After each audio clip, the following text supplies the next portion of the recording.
there, Trey Serna here with HISD Now. I'm here with Superintendent Mike Miles. We're here on a weekly car ride to catch up on some stuff going on around the district. Thank you for taking time with us today. Well, I'm happy to do it, and I'm happy to be in the car doing it. Yeah. So we have a big week coming up here at HISD. We have a board meeting coming up on Thursday, and that's actually tomorrow coming up. So we know the board's going to be voting on the proposed teacher excellence system, and we know district leaders have been working with principals and teachers in a very collaborative effort to make this this system, if you will. With that in mind, what the final TES framework, it reflects the input from all of these teachers and all of these principals. How important was it to get this collaborative effort and get all of that feedback? Yeah, so this is an evaluation system very similar to the one we just, that we're using this year. Yeah. The one we're using this year is called TES, and it's modeled after some of the state guidance for teacher evaluations. So we have a new evaluation system, and hopefully the board will approve it tomorrow. And this is about how we assess teacher effectiveness. So hugely important. We want it to be rigorous, but we want it to be fair. We want teachers to believe that it's fair, and that it's accurate. Measuring teacher effectiveness is really tough. Yeah. And so a lot of places don't do it well, but I think we've got a good system in place to do so.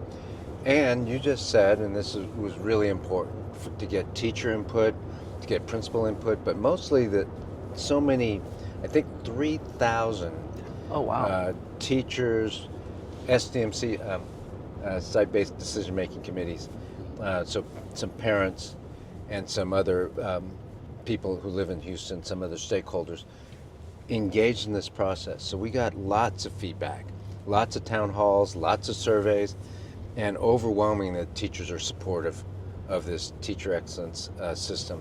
In fact, today I got a letter from Judith Cruz. She's a elected board member, and there were 12 other people or organizations that signed on to this letter that said, hey, we hope the board will support TES, the Teacher Excellence System. And the Urban League was on there, Good Reason Houston was on there, just groups like that. And correct me if I'm wrong, this was a year-long process, a very long process, right? We did it this entire year, so not quite a year-long process, but lots of meetings started way back at the beginning of this school year, and that engagement has continued to this day. Very nice. How does this new system, or how are you hoping this new system supports effective teaching, and ultimately how that trickles down to student success? Yeah, I think most parents and most people understand that the most important variable at school for a child is the teacher, the effectiveness of the teacher. I've said all along that the quality of instruction is the number one variable. That's done by an effective teacher. And so there's no question that this will make a difference. We have 10,600 teachers or so right now. Overwhelming majority are doing a great job. And we want to be able to assess definitively, just how effective they are. We know that when we have effective teachers, student outcomes will follow, and students have a better experience. Very nice. Switching gears a little bit, going from teachers to students. We know HISD is an open enrollment district, meaning that parents can choose to apply to a neighborhood school or a specialty school, and we know with a lot of those schools they get access to a lot of great programs. One of those programs is our dual credit program, our dual enrollment. So the Houston Chronicle did an article over spring break talking about how those numbers have quadrupled over the last year. Can you talk to me just about that growth and what you credit that growth to? Yeah, first of all, very proud of the curriculum department that helps to guide the schools on how to improve and give more access to students for dual enrollment, for dual credit, and for AP exams. We've had a tremendous growth in the number of students taking those exams. So that's a credit to our counselors and our schools. But in the end of the day, what it does is it gives students great access to a post-secondary degree, which we know is very important. And it also allows them to show that they're ready to enter or leave high school and enter post-secondary education. So that statistic means a lot more access for kids and a lot more success for kids. And that's a big number too, quadrupled. So what would you, are there anything in the works right now to kind of keep that momentum going? Yeah, I mean, we're continuing to educate our students on these programs. I mean, we have wonderful partners with UT Bridge, we have HCC, and we're working with them to grow and expand the number of students entering the program, both on campus, which, the dual credit, and then at the community college for dual enrollment. I think you touched on this right now a little bit, but how is the district ensuring that all students are getting access to this, especially in our underserved communities? Yeah, so part of it's an education thing, right? Meaning you have to let the students know how they can enroll. You have to train the counselors sometimes. They may not be fully aware of all the programs that community colleges offer or other universities offer for dual credit or dual enrollment. So part of it is making sure that they all have the same information, and then making sure that we're tracking it. Because if you don't track and you don't say, well, this student is prepared, let's approach that student and say, hey, you do have the prerequisite skills, the prerequisite knowledge, prerequisite reading, math to enter this program. And so I think it's more students who know, and then also the more students who are prepared, we're going to be able to keep that number rising. So it's essentially flagging them and letting them know, hey, you should be in this program. That's right. That's part of it. And talking to counselors and saying, hey, you got a group of kids who you should be approaching. Very nice. With such a big increase, what kind of impact do you think that this is going to have on student outcomes and success? And are there any early indicators maybe that we're seeing right now? Yeah, I think you're going to see part of it on the accountability ratings, because part of accountability is dual credit, dual enrollment. But the most important thing is long term. So we want to make sure that kids who graduate from college enter post-secondary to the extent possible, or have a professional license, industry approved certification, and we want them ready for the year 2035. And so it's not just college, it's also industry approved, industry-based certifications, and other post-secondary options for kids.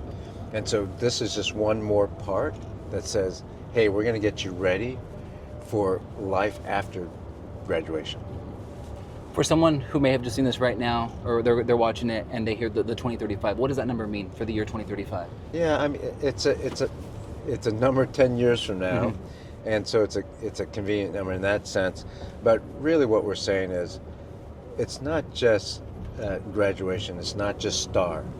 It is a livelihood. It's trying to get post-secondary education. It's working with AI. It's using programs of study that are high wage, high demand, high skill. Because an education is not just about reading and math. It's also for preparation for, either college or career. And so we're doing things now, but the goal is not just when a kid graduates. It's down the road. And as a system, we can't turn things overnight. So by 2035, we not only have to do things now, we have to do things now that will prepare them for a different future.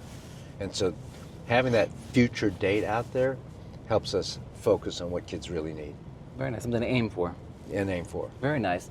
We talked right now a lot about informing our students about these programs and letting them know what they can get into. A lot of what we do also is letting the parents know, obviously, and helping them with their student. Part of what we do to let our parents know is what we're doing right now on HISD Now. So I wanted to ask you, we're about 2 months in now. We're always looking for new innovative ways to reach our parents and communicate with our parents and let them know what's going on. What are your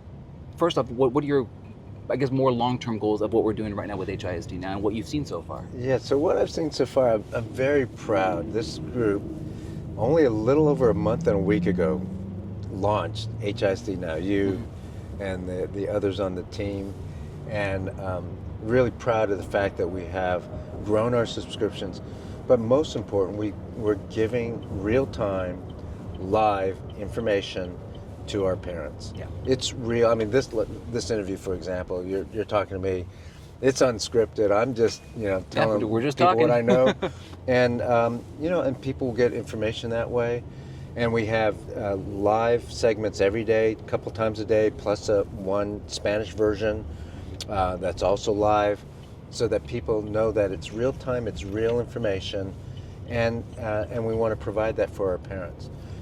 We know it's hard these days to get accurate information, and so we have information. We want to be as transparent as possible, and also give as much information to parents as possible. So HISD now is just one other medium that allows us to get information out there, and we know from our viewership, the parents are appreciating what you guys are doing. And we're seeing those numbers go up too. Yeah, we're seeing the subscriptions go up, and we know that it's being watched more and more. And not only that, a lot of the other news media, they are quoting HISD now. So they're tuning in, and they're looking at the information and saying, we got that information from HISD now. Yeah. So long term, I just hope people get to understand more about what's going on in the district, good and bad. Not everything we talk about is just, good news. Some of it's just factual things that we have to work on.